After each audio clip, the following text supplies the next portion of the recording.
The galaxy had seen many species rise and fall over millennia, but none arrived quite like humanity. On that fateful day, the skies of Lysera 7 shimmered as hundreds of ships descended from the void, their hulls scorched black, streaked crimson, with dried blood and etched with scars of battles fought across star systems. The council chamber buzzed with unease. Representatives of countless civilizations shifted in their seats, antennae twitching, scales rippling, and eyes glowing faintly. Under dim lights, they had heard rumors, whispers carried by dying fleets fleeing human-controlled sectors, but nothing could prepare them for what they were about to witness. Humanity's delegation stepped forward, clad not in ceremonial robes or diplomatic finery, but in battle-worn armor smeared with soot and gore. At the center stood Captain Elias Voss, his face gaunt, his voice gravelly from years of shouting orders amid chaos. His helmet hung loosely from one hand, revealing a jagged scar running down his temple. Behind him loomed soldiers armed to the teeth, their weapons slung low but ready, exuding an aura of barely restrained violence. The silence in the room was oppressive, broken only by the soft hum of alien technology. "Esteemed members of the Galactic Council," Voss began, his tone devoid of humility or deference. "We come before you today not as supplicants, but as survivors. What you see here," he gestured to the battered fleet hovering ominously outside, "the orbital station, is all that remains of Earth. And this," he paused, pulling a crystalline vial filled with viscous red liquid from his belt. "This is the price we paid." The council erupted into murmurs, some horrified, others intrigued. A towering insectoid representative clicked its mandibles sharply. "You bring us evidence of war? Of conquest? Explain yourselves, humans." Voss placed the vial on the central dais, where it pulsed faintly under the light. "Not conquest," he said coldly. "Survival. You think we wanted this? We didn't ask for your neutrality when the Crithari came knocking. We begged for help when our homeworld burned. But your precious treaties forbade intervention. So we did what any cornered animal would do. We bled them dry." The chamber fell silent again, save for the faint clinking of claws against metallic surfaces. Another delegate, serpentine being coiled elegantly around its podium, hissed softly. "And now, do you seek sanctuary, protection, or are you here to boast of your savagery?"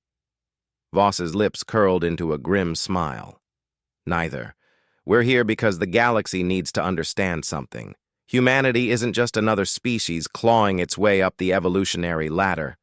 We're apex predators. When pushed, we don't negotiate, we annihilate. Those ships out there, they carry more than refugees. They carry vengeance. If anyone dares to threaten us again, they'll learn exactly why the stars themselves tremble at the sight of our banners." A murmur of dissent rippled through the crowd. Some delegates recoiled, while others leaned forward, fascinated. Among them sat Zinara, an empathic aquatic ambassador whose bioluminescent fins flickered anxiously. She spoke softly, her words carrying a melodic resonance. "Captain Voss, you speak of survival, yet your methods reek of cruelty. Tell me, how many innocents perished during your campaigns? How much suffering have you inflicted upon those who might have sought peace?" For the first time, a crack appeared in Voss's steely demeanor. His jaw tightened and his gaze faltered. "Innocents," he echoed bitterly. "There were no innocents left after the Crithari razed our cities, no civilians spared when they harvested billions for their experiments. But yes, I'll admit it, we killed without mercy. Men, women, children, it didn't matter. Anyone wearing their colors became a target. Because if we hesitated even once, we'd be dead, extinct, forgotten." Zinara tilted her head, her fins pulsing brighter. "And now, will you continue this cycle of hatred? Will you become what you claim to despise?" Before Voss could respond, a holographic projection sprang to life above the dais. It showed scenes of devastation, crumbling cities engulfed in flames, fleets exploding in bursts of light, and human soldiers moving methodically through alien strongholds, leaving corpses in their wake. The footage ended abruptly, replaced by a single phrase written in stark white letters. "This is what happens when you ignore the weak." Gasps echoed throughout the chamber. Several delegates recoiled physically, their forms quivering with shock or anger. One avian creature screeched indignantly, flapping its wings furiously. "This is barbarism! You cannot justify genocide!"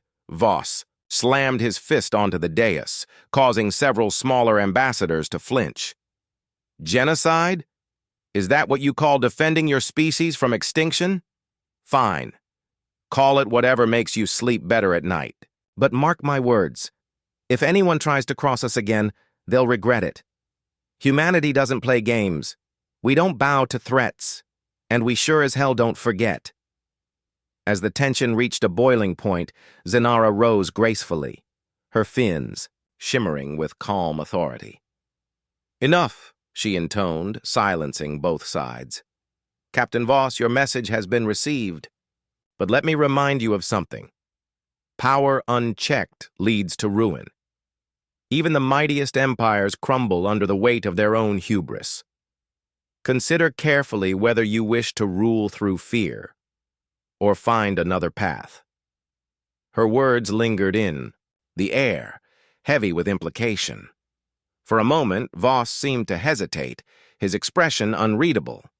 Then, without another word, he turned and strode out of the chamber, followed by his entourage. The doors slid shut behind them, leaving the council in stunned silence.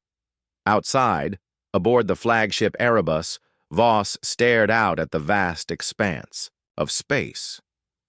The stars twinkled mockingly, indifferent to the struggles of those beneath them. He clenched his fists, feeling the weight of leadership pressing down on him. Was he truly doing the right thing?